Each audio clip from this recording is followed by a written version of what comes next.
Bienvenue dans les locaux de l'Université des connaissances africaines. Nous allons pendant 20 minutes avoir le plaisir d'interagir avec vous sur 3 choses. La première, la présentation de l'Université des connaissances africaines.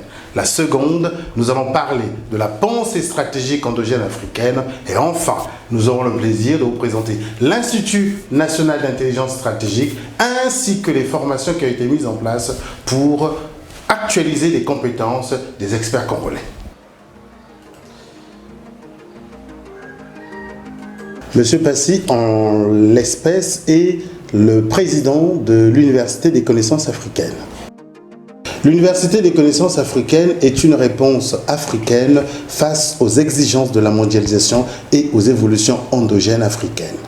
Le rôle, le but, la mission principale de l'Université des connaissances africaines est de concevoir de nouveaux paradigmes parce que nous avons tous constaté que les paradigmes post-coloniaux sont devenus obsolètes par rapport à nos dynamiques endogènes.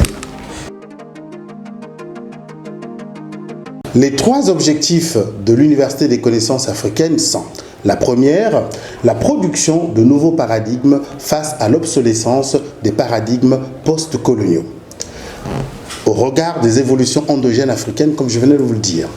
Pour faire face à ça, il nous fallait une doctrine. L'Université des connaissances africaines s'est proposé de créer une doctrine africaine parce que c'est le socle commun de réflexion et des différents travaux. Nous l'avons appelé, nous l'avons désigné sous le vocable de pensée stratégique endogène africaine. Le rôle donc de la pensée stratégique endogène africaine, c'est d'organiser la destruction créatrice des paradigmes post-coloniaux par un processus d'innovation africaine. Le deuxième objectif, c'est la création d'un centre d'expertise internationale qui est une tête de réseau permettant à toutes les compétences d'apporter leur savoir dans les différents domaines afin de remplacer ou d'améliorer l'existant africain.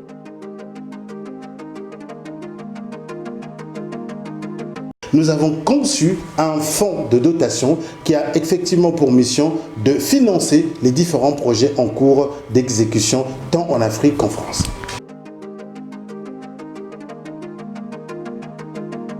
La pensée stratégique endogène africaine est un nouveau paradigme que nous mettons en place qui est pour nous une doctrine cessible et transmissible qu'on devrait laisser pour les nouvelles générations. Ça prendra le temps qu'il faut pour travailler. Nous avons aussi par exemple les reconversions industrielles. À la place par exemple de la diversification, nous proposons les reconversions industrielles pour développer l'intelligence territoriale et aussi l'attractivité économique des différents départements par exemple. La réalité africaine est que dans 30 ans, nous passerons de 1,450 milliard personnes à 2,450 milliards personnes.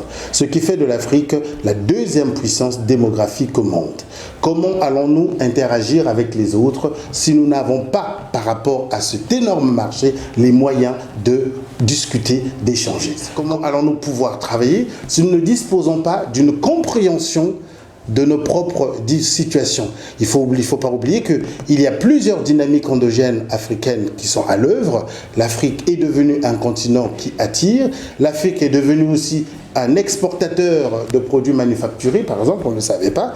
Et donc, face à ces différentes évolutions, comment devons-nous interagir avec l'autre? Et c'est ce travail que nous faisons à travers toutes les commissions thématiques que nous avons mis en place pour chaque thème apporter des réponses endogènes. Parce que nous avons tous compris que tout ce qui se fait pour vous, sans vous, se fait en général contre vous.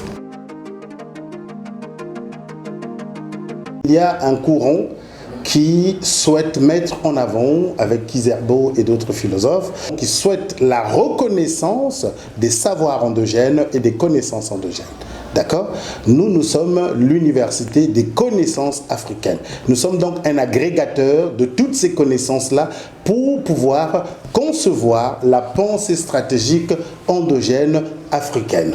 Et la difficulté que nous avons actuellement pour interagir sur le plan stratégique avec les autres, c'est que tous les grands pays ont ce qu'on appelle une pensée stratégique, qu'elle soit militaire, culturelle ou stratégique. Maintenant, nous du fait des ruptures ontologiques que nous avons subies du fait de l'esclavage et de la colonisation, nous n'avons pas su mettre en place ou tout au moins valoriser, rendre visible cette pensée. Et notre mission principale, en produisant de nouveaux paradigmes, c'est de développer cette pensée qui nous permette de mettre en avant notre vision. Nous avons un déficit de vision stratégique et la mission est justement de réfléchir sur comment, à travers les réponses africaines à nos besoins, à nos situations et face à l'autre, nous pouvons développer une pensée qui soit agissante et mobilisatrice. Les cadres africains se sont retrouvés en 2015 autour d'une question centrale. À l'époque, on avait dénommé le sujet, on avait intitulé plutôt l'objet de notre réflexion « Comment faire face à l'obsolescence créatrice africaine ?» Comment faire face à l'obsolescence créative africaine? Nous avons constaté que le déficit stratégique portait sur 7 points. Le premier, l'absence de méthode. Nous avons donc mis en place un processus de destruction créative pour pouvoir justement combler les lacunes et surtout disposer des matériaux cognitifs qui nous permettent d'aborder les différents sujets. Deuxièmement, l'objectif. Quel est l'objectif de tout ce que nous allons faire? Notre objectif, c'est la production d'un nouveau modèle de développement. Parce que nous avons constaté que les différents modèles de développement qui nous ont été proposés, que nous avons initiés, n'ont pas abouti ou n'ont pas apporté leurs fruits. En face, nous avons des préoccupations économiques. En général, face aux préoccupations économiques, nous donnons toujours une réponse politique, que ce soit le NEPAD, le plan de Lagos, etc., le panafricanisme, etc. Nous apportons en général une réponse politique. Nous souhaitons à présent, de manière concertée avec les différentes compétences, proposer un modèle de développement. Au sein de l'Université des connaissances africaines, nous avons déjà travaillé sur ce modèle de développement. Nous avons choisi un pays comme pays pilote pour pouvoir, à petite dose, en fonction de nos petits moyens, mettre en place d'abord à petite échelle un certain nombre de projets qui nous permettent, un, de nous enrichir sur le plan de l'expertise et deuxièmement, d'avoir une bonne maîtrise des contingences locales afin d'améliorer le contenu jusqu'à ce qu'on définisse un réel modèle. Ce n'est pas un travail de 2 jours, je serai parti certainement un jour, d'autres passeront, mais on finira bien par avoir ce modèle-là. La dynamique est créée, nous l'avons constaté dans les différents pays où nous avons présenté à la fois la pensée stratégique endogène africaine et l'Université des connaissances. Nous avons donc une méthode, un objectif et un outil. Et l'outil, nous l'avons désigné comme le dispositif national d'industrialisation. Nous avons constaté que l'industrie dans la plupart des pays, notamment francophones, est le parent pauvre. Mais nous ne pouvons pas disposer d'une économie qui fonctionne si le tissu industriel reste faible. Comment tonifier ce tissu industriel afin justement de produire la richesse nationale qui permette d'impacter le budget et donc la vie des concitoyens. Deuxièmement, il nous faut un moyen.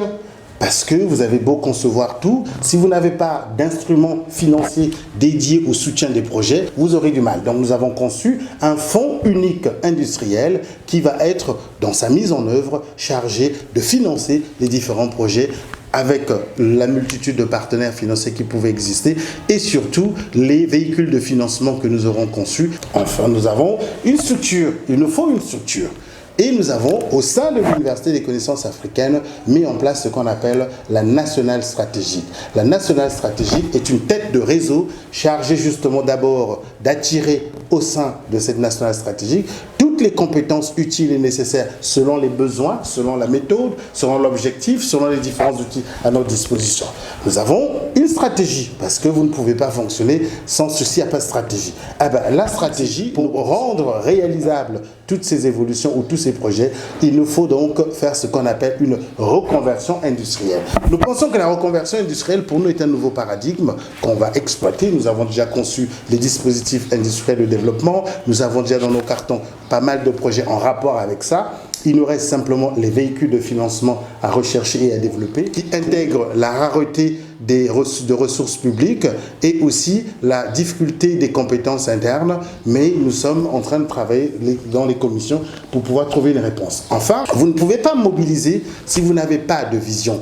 Vous ne pouvez pas mobiliser si vous n'avez pas une vision stratégique. Et la pensée stratégique endogène africaine est donc cette vision qui mobilise, par laquelle on s'identifie, on se regroupe, avec laquelle on communique, on influence, on présente. C'est avec cette pensée stratégique endogène africaine que nous pensons enfin disposer des éléments suffisants pour faire face à l'obsolescence créative africaine. Le rôle de la pensée stratégique endogène africaine, c'est d'organiser la destruction créatrice des paradigmes post-coloniaux par un processus d'innovation africaine face aux 7 fins du peuple, appelées communément les thématiques sociales. En fait, qu'on appelle les 7 fins du peuple, ce sont des thématiques sociales que nous avons identifiées pour lesquelles les réponses souvent manquent de vigueur et de réponses sur le long terme. Nous pensons nous intéresser à ces 7 fins. Et derrière cela, nous proposons toujours un processus d'industrialisation avec à la clé une intelligence territoriale visant à développer une attractivité économique des différentes structures ou des différentes localités ou organisations que nous aurons retenues. Les 3 piliers sont 1. La production de nouveaux paradigmes. Parce que les anciens paradigmes sont pour nous un habitacle qui a été conçu par l'autre dans une stratégie d'accoutumance visant une logique d'emprise. Deuxièmement, il nous faut réussir la guerre des accès. Quand on parle de la guerre des accès, parce que en général, les 7 fins sont un bouquet de manques. Donc la guerre des accès, c'est permettre à la majorité d'accéder à un plus grand nombre de biens, de choses et de réalisations. Enfin, il nous faut des outils de communication. Parce que la bataille de l'image, la bataille de la communication et de l'influence doit être en notre faveur. C'est pour ça que nous sommes en train de réfléchir dans la commission communication, comment, en fonction de la faiblesse de nos moyens, disposer d'une stratégie de communication et d'influence qui nous permette d'orienter dans le sens qui nous soit favorable une certaine réflexion. Nous avons donc un organigramme composé de membres d'honneur, d'un comité scientifique, d'un comité exécutif et d'une direction hub et projet. Après, nous avons la direction des systèmes d'information, nous avons aussi la direction administrative et finances, nous avons la direction des commissions, c'est là notre nœud, c'est le cœur même de notre travail, puisque ce sont ces commissions qui réfléchissent, il y a plusieurs commissions, ces commissions se créent en fonction d'un besoin, les experts se retrouvent pour traiter d'une question. La question qui nous taraude actuellement, c'est comment allons-nous gérer le 1 milliard d'individus qui va s'ajouter en 30 ans sur le plan immobilier, sur le plan de l'innovation, sur le plan du vivre ensemble, voilà, ce sont ces questions autour desquelles nous cristallisons notre réflexion de manière anticipative, prospective, proposer des solutions et des réponses acquises de droit afin d'interagir et de voir dans quelle mesure nos idées peuvent être rejetées, acceptées ou avalisées par exemple. Nous avons donc la direction opérationnelle des experts et nous avons l'organe central dont je vous ai parlé qui est la nationale stratégique. La nationale stratégique, c'est notre cerveau, c'est-à-dire c'est là où se retrouvent toutes les compétences et toutes les structures et c'est elle qui est chargée d'exécuter toute notre productivité. Nous avons conçu plusieurs choses, on aura le temps d'aborder la question, nous avons conçu plusieurs choses, nous avons mis en route plusieurs projets et c'est la nationale stratégique qui est chargée de mettre ça en œuvre. On s'est rendu compte que les cotisations des membres ne pouvaient pas suffire, donc il fallait trouver un moyen pour pouvoir financer. Et nous sommes à nos débuts, donc nous aurons du mal à espérer des financements extérieurs.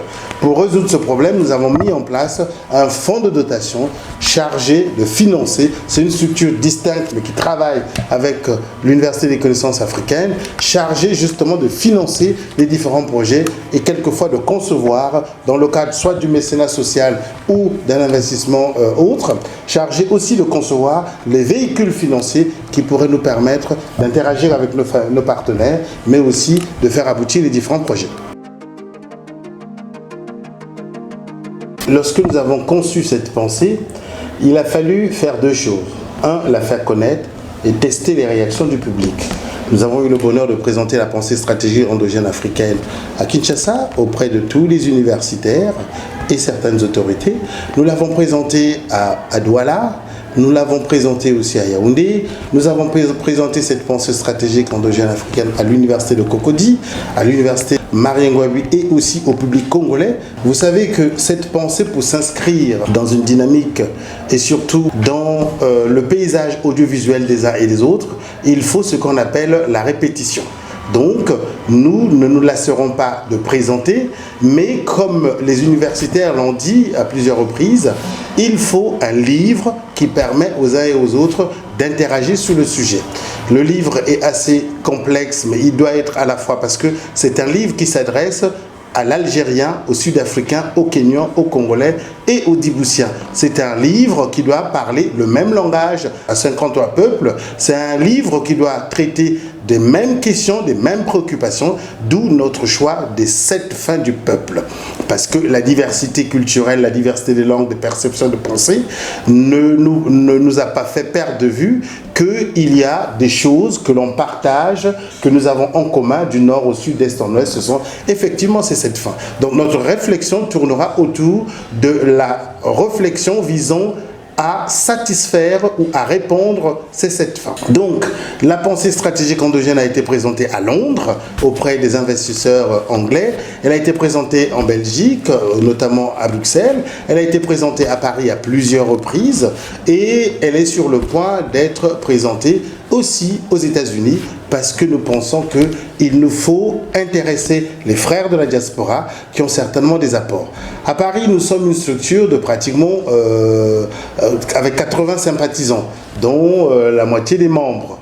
Et nous travaillons avec la plupart des intellectuels qui sont intéressés par le concept et qui, je n'ai jamais vu quelqu'un aborder négativement le problème. Il y a même un qui m'a dit, mais nous savons bien que les Africains, vous êtes tout aussi brillants que les uns et les autres, et nous sommes bien conscients que ce qui vous manque, c'est une pensée stratégique. Si vous avez cette pensée stratégique, nous sommes foutus. Et c'est cette pensée stratégique que nous sommes en train de mettre sur pied pour pouvoir apprendre, pour pouvoir permettre la mobilisation d'abord, ensuite la prise de conscience, enfin, développer une vision commune que chacun peut récupérer et déployer à sa guise en fonction de ses réalités locales. L'Institut national d'intelligence stratégique. De quoi s'agit-il? Vous comprenez bien que nous avons conçu l'Université des connaissances africaines. À l'intérieur de la connaissance, il y a un champ vaste, pas mal de domaines à aborder. Et nous avons constaté que sur le plan stratégique, il y avait ce qu'on appelle un déficit stratégique ou un déficit de la réflexion stratégique sur pas mal de sujets. Nous avons aussi relevé qu'il y a une tendance à la sous-traitance de certains sujets stratégiques en rapport soit avec la souveraineté ou soit avec le champ économique.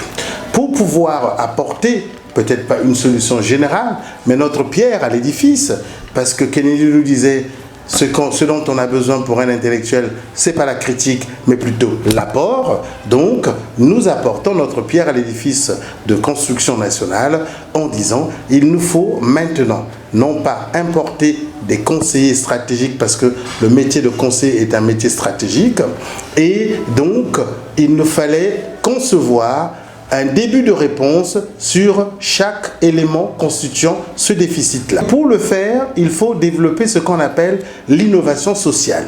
L'innovation sociale consiste à élaborer des réponses nouvelles à des besoins sociaux nouveaux ou mal satisfaits dans les conditions actuelles du marché et des politiques sociales, en impliquant la participation et la coopération des acteurs concernés, notamment les utilisateurs et les usagers.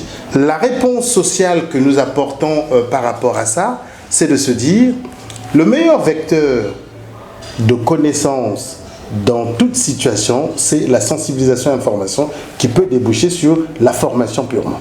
Nous proposons donc des formations pour combler les déficits ou pour apporter des éclairages sur les déficits ou pour améliorer le quotidien, non pas à tout le monde, mais à des cadres qui sont en poste, qui ont des fonctions stratégiques et qui ont envie d'avoir une synthèse de compréhension des différentes situations. C'est pour ça que nous avons proposé la première formation qui est l'analyse stratégique.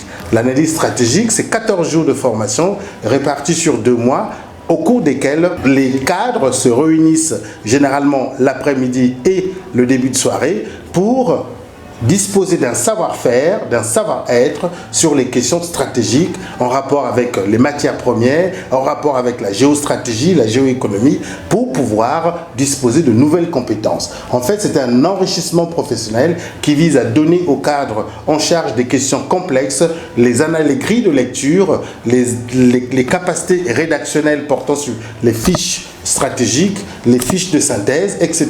Donc nous complétons l'existant, nous apportons ce qu'ils ont peut-être oublié ou ce qu'ils n'ont plus l'habitude de faire afin de savoir interpréter les signaux faibles, de savoir gérer les signaux forts, de gérer une crise, d'anticiper une crise, de réfléchir sur une situation, mais surtout d'améliorer le processus décisionnel dans une structure. L'Université des connaissances a conçu l'Institut national d'intelligence stratégique comme réponse aux différentes lacunes, aux différents déficits et situations que nous avons relevés.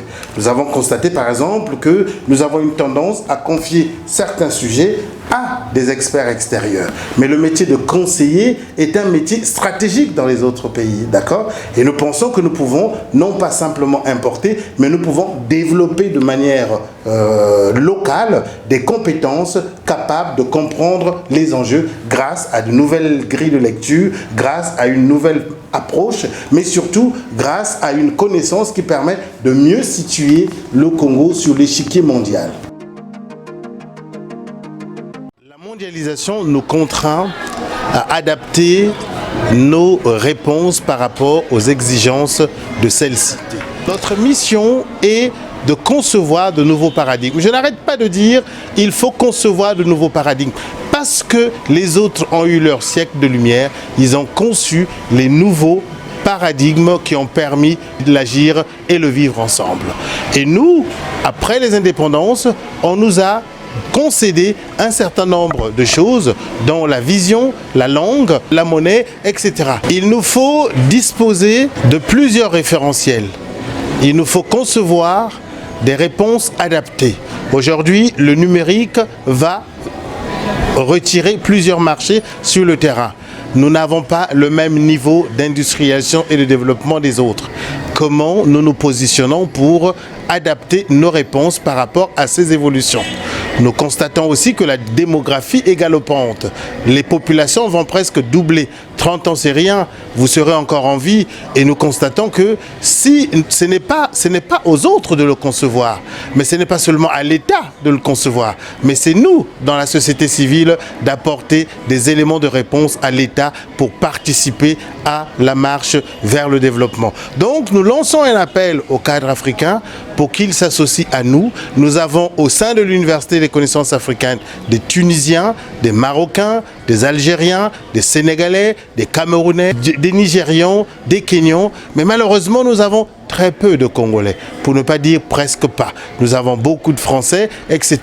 Nous souhaitons que l'élite se mette au travail parce que ce n'est pas les autres qui vont nous apporter nos réponses, parce que nous devons mettre un terme à la sous-traitance stratégique des questions clés pour que nous nous approprions cela. Et pour cela, il nous faut la formation, la sensibilisation et développer une expertise que nous n'avons peut-être pas ou qui fait défaut ou qui n'est pas assez valorisé. Nous définissons l'Université des connaissances africaines comme l'agrégateur des connaissances sur l'Afrique. Nous voulons avoir à la fois des bibliothèques, un centre physique, etc.